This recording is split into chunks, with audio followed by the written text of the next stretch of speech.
Hola, muchachos. Buenas noches. ¿Quiénes son ustedes? Bueno, nosotros somos los Batucata.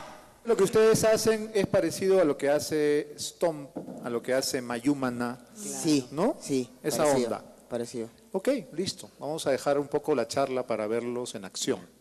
Disfrútenlo. Adelante, Batucata.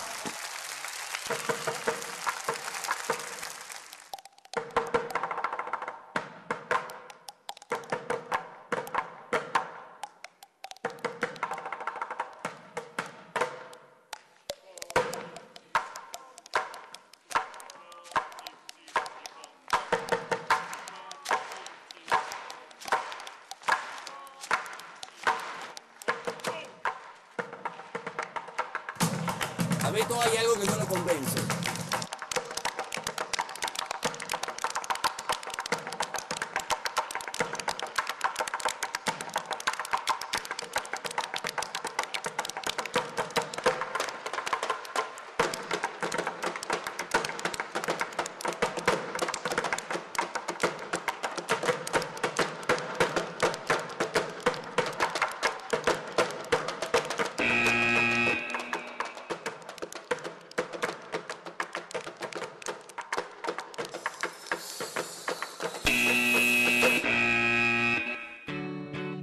Pobre hombre, ¿qué ha hecho para que le peguen así?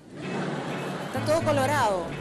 No han hecho un número en todo caso que los vea complementados a los 5. Con ese tipo de números la valla es muy alta, chicos, y es tal cual. Creo que tienen la esencia. Habría que trabajar muchas cosas más. Yo solamente quiero decir que ustedes no lo disfrutaron mucho. Siento que tendrían que disfrutarlo más para que proyecten eso hacia el público.